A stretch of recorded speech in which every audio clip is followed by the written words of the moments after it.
are listening to LOA Recon with the Good Vibe Coach Jeanette Ma, where we dissect the ins and outs and the art and science of conscious creation, all intended to amp up your manifesting game. Let's have some fun together.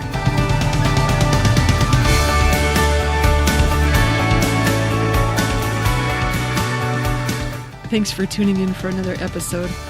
I'm smiling because I was just thinking about what a good recording partner Harvey is for me. He knows my work routine pretty well. In fact, I was finishing a client session last night, and just as I was putting the phone back in the charger and unplugging my headset, putting my headset in the drawer, he woke up from his nap and he gave himself a shake and a big yawn. And he headed straight for the kitten room because he knew that once I was done with work, it was time to go feed kittens. This guy, he's in the room again with me right now, and he is just, I know he's going to be perfect until I unplug the microphone from the laptop, and he knows it's his cue for us to go do something else. He's such a good guy. Okay, so I was reading a TED article the other day called something like the 3 core skills every person needs to have a satisfying relationship or something like that, a rewarding love life. I can't remember exactly. And I clicked on it because I thought, I bet I know what those are. Oh, yeah, no, I didn't guess any of them.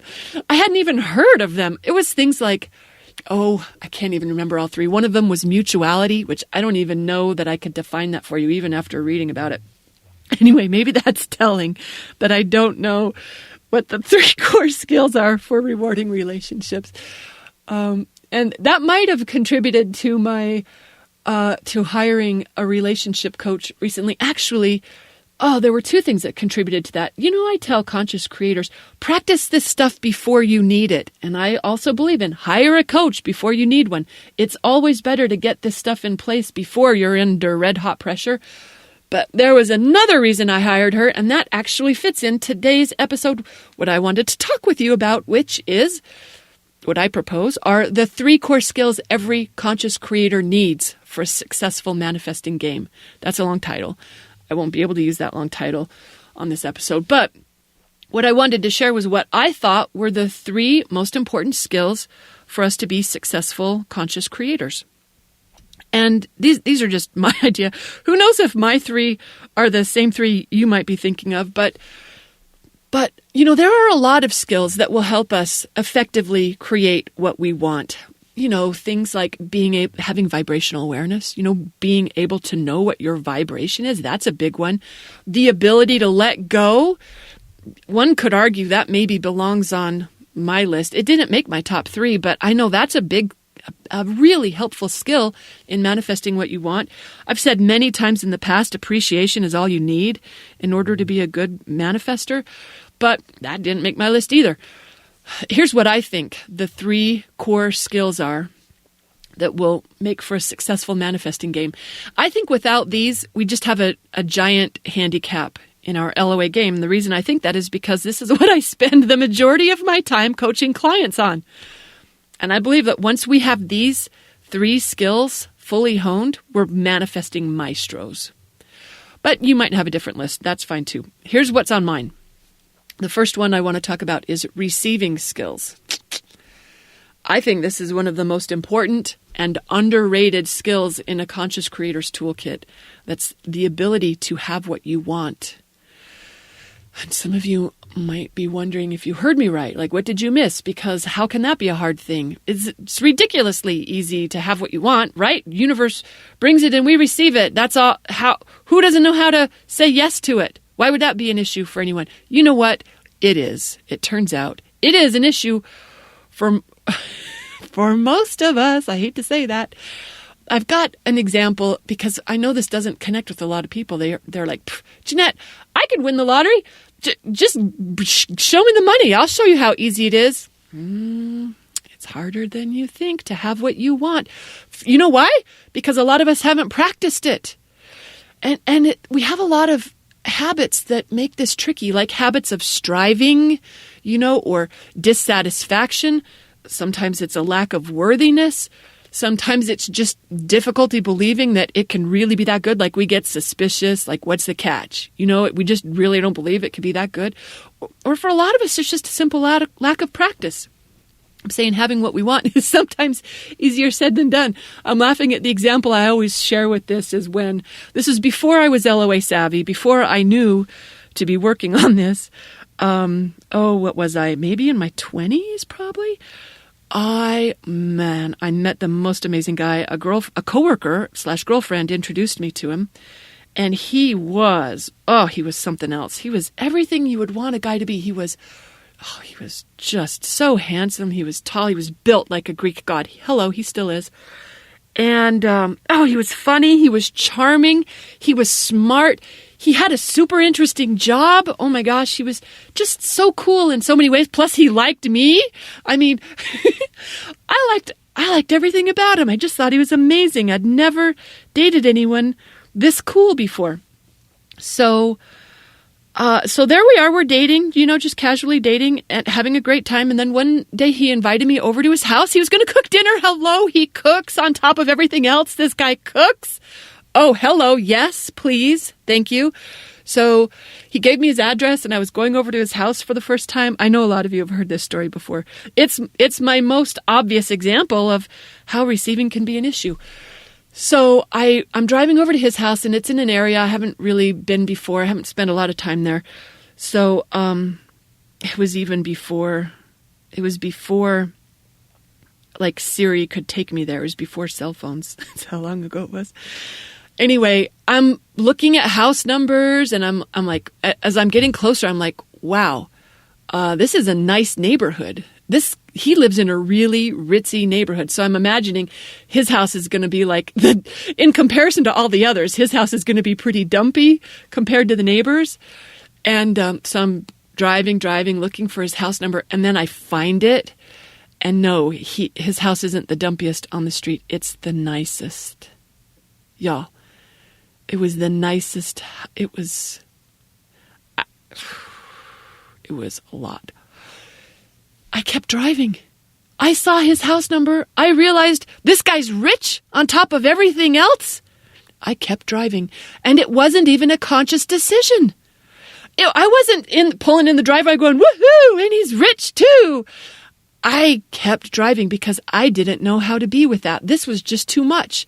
It was already on the edge of too good to be true. Throw rich on top of it. I kept driving, and I didn't even understand why. In hindsight, I get it, lack of worthiness, but I just didn't know how to be with money. Really, that showed up. Remember my story about when the first time I played with feng shui? This was also before I was LOA savvy. I had read about feng shui. I thought it'd be fun to play with. I did 3 treatments. One was for reputation, one was for money, and one was for career. I did 3 treatments. And then that was when, the bank that I worked for, they hired a new department head. And one day that guy stopped me in the hallway and he said, "Hey, I've been meaning to meet you." And he introduced himself and I said hi. And he said, everyone that I talk to has nothing but good things to say about you. Reputation. And he said, I'm looking for new hires in my department and I would love to have you join us. And you know what, y'all? At the time, he worked in the only other place in the bank that I was interested in. He worked over investments. I worked in trusts with retirement plans. He worked in investments. And that was the only other place where I ever thought I might have a good time. And here he was saying, "I want you." He did. He said that. And he said, "Oh, and plus," and I'm like, "Oh my gosh, I'd love to explore it. I'm all yes, I'm green lighted for this." And then he said at the very end of the conversation, because I really liked him, he seemed super cool.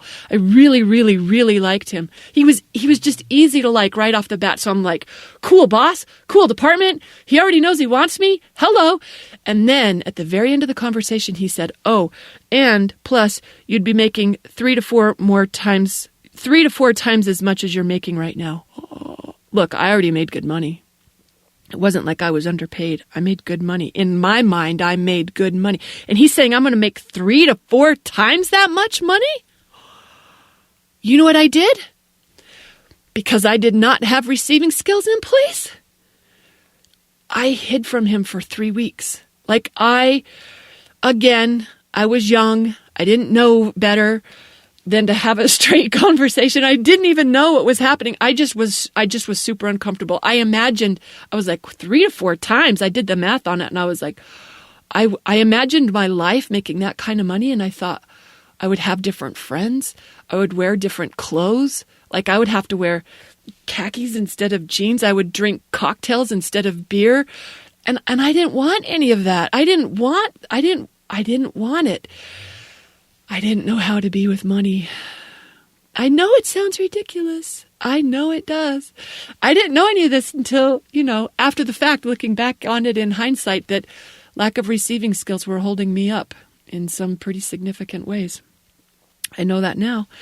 What I know now. And, a lot of creators don't realize that their inability to have what they want, that's holding their game up too. This is a core competency. Without it, it's a big handicap. I'm just saying. So that's one reason why I created the Ultimate Receiving Challenge. It's like this free thing online. I send daily videos for 7 days. Each one has a different receiving exercise, so you can start getting better at it. And it starts super basic. But I'm going to be honest with you, because a lot of people haven't been practicing this, that's where we need to start. We have an advanced course at GVU, but I'm thinking about putting myself through the basics again, just because when you aren't good at this, when you don't have a strong receiving game, it holds up your manifesting game. All right, that's first on my list of core skills for conscious creators, being able to receive. The second one is maybe you will guess this one, focusing skills. That's the ability to turn your attention off of what you don't want and onto what you do want. It's the heart of conscious creation, isn't it? Right? Being able to harness our attention and be really deliberate about what we're observing, because it's our observation that's creating our reality.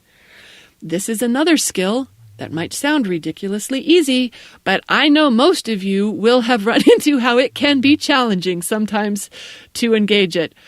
How often do you find yourself just ruminating over something, an unpleasant situation or experience, unable to change your mind or turn your attention off of it? Or how often do you find yourself stuck when it comes to finding a thought that feels better? That happens to clients in our sessions. Sometimes it happens they're just a blank. I've got a dozen of them at the tip of my tongue for them, because I'm not in it the way they are. Plus, I'm also really good at finding better feeling thoughts. I'm really good at it.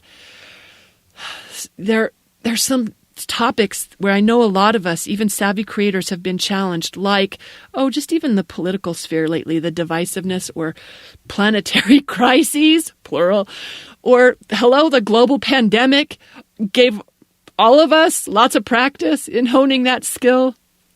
Not everyone has mastered this one.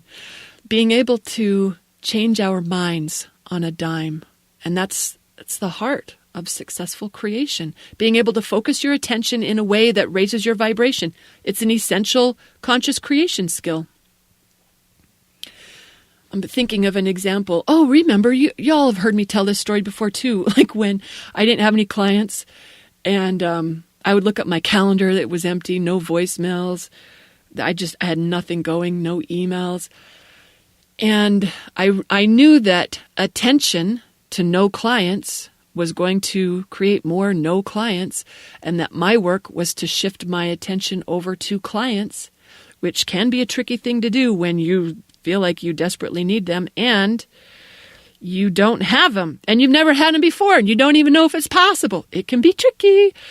But that's exactly what I did. I found a way to give universe the instruction that I have clients, rather than continuing the instruction that no one's here, no one's hiring me, this isn't working.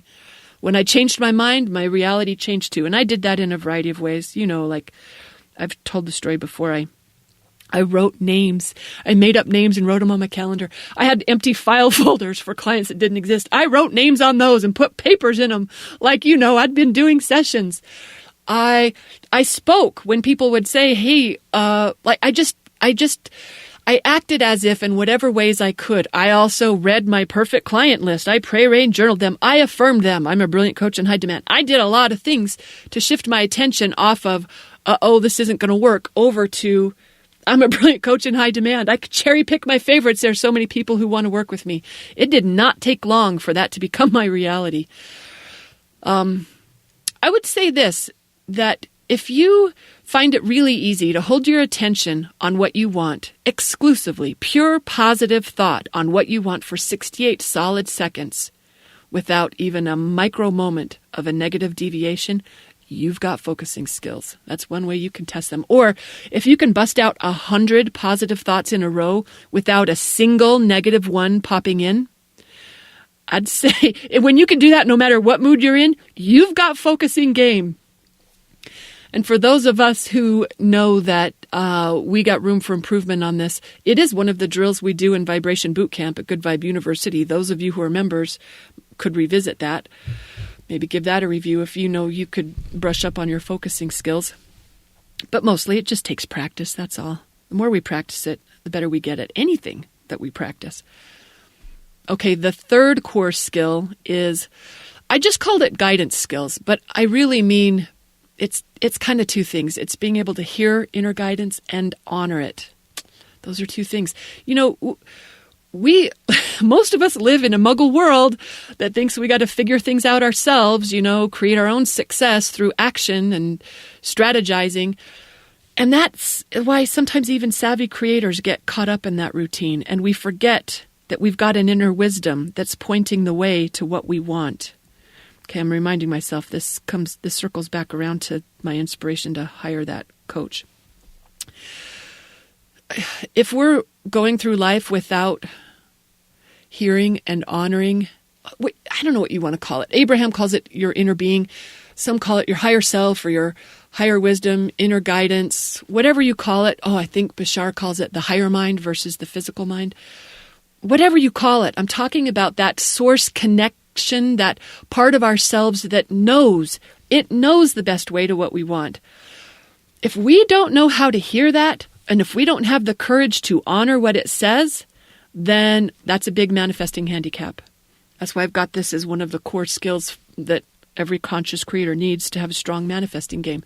Because knowing how to hear that inner guidance and then being able to honor it, these are critical manifesting skills. Otherwise, we're just muggling it if we aren't doing this.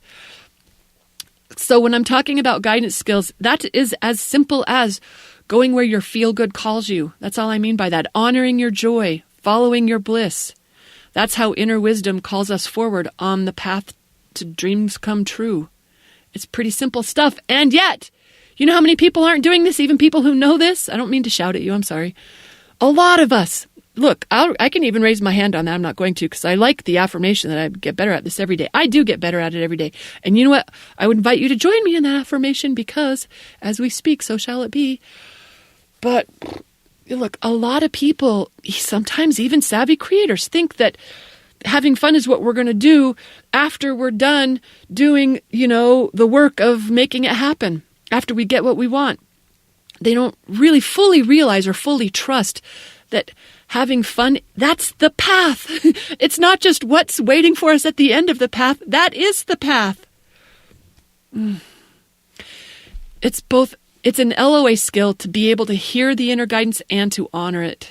We've got to be able to do both of those. Some people, they've just been ignoring those inner impulses, those inspirations. That's all we're talking about here is inspiration. They've been ignoring it for so long, they forgot what it feels like or sounds like. They don't even recognize it. I know I'm not talking to most of you. I'm talking about mostly muggles, but a lot of conscious creators have room for improvement on this one as well. Which is why when I was on the phone with Kristen Brown, relationship coach. She was saying something, and I'd been on the phone with her a variety of times when she just says the smartest things. That girl, I have strong respect for her engagement of life. And I know what she does for a living. And I was like, oh my gosh, I realized listening to her the other day that I'm on the phone with my next relationship coach. Okay, what do I need a relationship coach for? It's not like Look, hire them before you need them. I had just been thinking that the other day. Work on this before you need the skills. And she was feeling so smart to me. I was like, I want to be that kind of smart, especially in love. So I couldn't explain why I feel like I need a relationship coach right now, but I don't need an explanation because I had the inspiration. My feel-good said, get some personal time with Kristen. So guess what I'm doing? Getting some personal time with Kristen. I love how this stuff works. You know what? This is a skill we practiced at GVU earlier this year, too. I believe it might have even been in January. I think we launched the year with this course on, I think I called it the Do Anything Experiment. Like, instead of just always approaching every day with what we know we're supposed to do, let's listen for what we feel like doing. What's calling us? What sounds good? We experimented for a whole month doing that every day. And I know for some people, we just have to start off slow by like just, doing it at least once a day. But those who already have strong game, to be able to do this throughout the day, day after day, that's all you do is pay attention to what feels best rather than what's on the to-do list or what someone else wants you to do. There can be a lot of obstacles that keep us from following inspiration. But when we get really good at saying yes to it, hello, you're home free. In fact, I'll just wrap up with this. There are many competencies that contribute to a strong LOA game, but honing these three, I believe, will make you a manifesting powerhouse. And as I mentioned, it's true with most skills, they're best acquired through practice. So don't feel bad if you're not perfect at all of these yet, or if, you've been working on it a while. Sometimes it does take a while. It's an ongoing process for all of us. So be kind to yourself. Hello, self-love. That goes on the list too. I don't know if it'd make my top 3, but there's so many fun ways to play with strengthening our LOA game. I hope you're having as much fun with it as I am. Thanks for listening, everyone. Happy manifesting.